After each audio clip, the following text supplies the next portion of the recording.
ಈಗ ಏಜೆಂಟಿಕ್ ಆಗಿ ಬರೋಣ. ಏಜೆಂಟಿಕ್ ಕಳೆದ 1 ವರ್ಷದಲ್ಲಿ ನಾವು ಇಂಡಸ್ಟ್ರಿ ಒಳಗಡೆ ಇರೋರು ಏಜೆಂಟಿಕ್ ಅನುಭವಿಸಿದ್ವಿ ಅಷ್ಟೇ.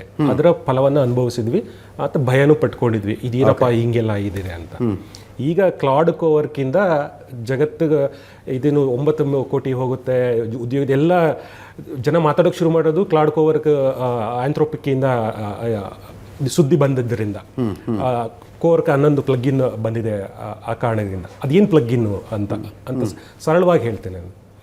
ಅದರಲ್ಲಿ ಪ್ಲಗ್ಗಿನ್ ಅಂತಂತಂದರೆ ಒಂದು 4 ಎಲಿಮೆಂಟ್ಸ್ ಇರುತ್ತೆ ಅದರಲ್ಲಿ. ಸ್ಕಿಲ್, ಕಮಾಂಡ್, ಕನೆಕ್ಟರು ಮತ್ತು ಏಜೆಂಟ್ ಅಂತ. ಏನಿರುತ್ತೆ ಜಾಸ್ತಿ ತಲೆ ಕೆಡಿಸ್ಕೊಳ್ಬೇಡಿ. ಸ್ಕಿಲ್ ಅಂತಂತಂದರೆ ಈಗ ಉದಾಹರಣೆಗೆ ನಿಮ್ಮ ಸ್ಟುಡಿಯೋ, ನೀವು ರಾತ್ರಿ 9:00 ಪ್ರೈಮ್ ಟೈಮ್ಗೆ ನ್ಯೂಸ್ ರೆಡಿ ಮಾಡಬೇಕು. ಅದಕ್ಕೋಸ್ಕರ ನಿಮ್ಮ ಬೆಳಗ್ಗೆಯಿಂದ ನಿಮ್ಮೊಂದು 10 ಜನ ತಂಡ ಕೆಲಸ ಮಾಡ್ತಾರೆ. ಬೆಳಿಗ್ಗೆ ಬಂದು ನ್ಯೂಸ್ಗಳೆಲ್ಲ ಕಲೆ ಹಾಕ್ತಾರೆ.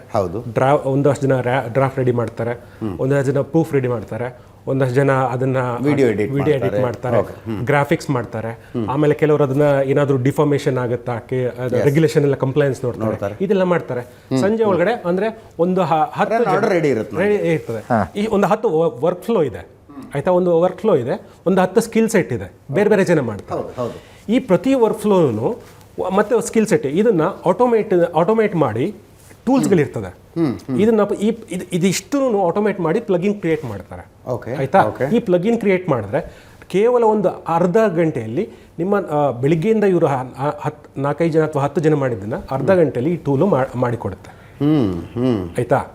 ಅಂದ್ರೆ ಅಷ್ಟು ಜನರ ಸಂಬಳ ಉಳಿತು. ಅಂದ್ರೆ ಈ ಟೆಕ್ನಾಲಜಿ ಈಗಾಗಲೇ ಇದೆ, ಆಲ್ರೆಡಿ ಇದೆ. ಇದು ಬಂದಿದೆ ಜನವರಿ. ಇನ್ನೊಂದು 5 ವರ್ಷಕ್ಕೆ ಅಜಿತ್ ಹನುಮಕ್ನವ್ರನ್ನ ಮಾಡ್ಬಿಡುತ್ತೆ ಅಂತ. ಇದು ಈಗ ಲೀಗಲ್ ನಲ್ಲಿ ಬಂದಿದೆ, ಅಂದ್ರೆ ಲೀಗಲ್ ಫಾರ್ಮ್ಸ್ ಅಲ್ಲಿ ಬಂದಿದೆ. ಈಗ ಉದಾಹರಣೆಗೆ ಒಂದು ಪೂರ್ವಾಂಕರ ಅನ್ನೋ ಒಂದು ಸಂಸ್ಥೆ, ಅದು ಏನೋ ಒಂದು ಯಾವುದೋ ಒಂದು ಕಂಪ್ನಿ ಸುಮ್ಮನೆ ಹೆಸರು ತಗೊಂಡೆ, ಅವರು ಸೈಟ್ಗಳು ಮಾರಬೇಕು ಅಥವಾ ಲ್ಯಾಂಡ್ ತಗೋಬೇಕು, ಏನೋ ಅಕ್ವಿಸಿಷನ್ ಮಾಡಬೇಕು.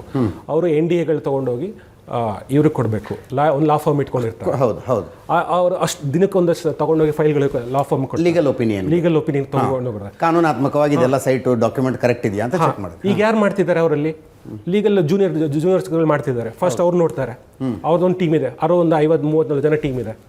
ಫಸ್ಟ್ ಒಬ್ರು ಅವರ ಲೀಗಲ್ ಇದು ನೋಡ್ತಾರೆ, ಆಮೇಲೆ ಕ್ಲಾಸ್ ನೋಡ್ತಾರೆ, ಆಮೇಲೆ ಕರೆಕ್ಷನ್ ಮಾಡ್ತಾರೆ, ಆಮೇಲೆ ಮತ್ತೆ ವಾಪಸ್ ತೊಗೊಂಡೋಗಿ ಕೊಡ್ತಾರೆ, ಎಡಿಟ್ ಮಾಡ್ತಾರೆ.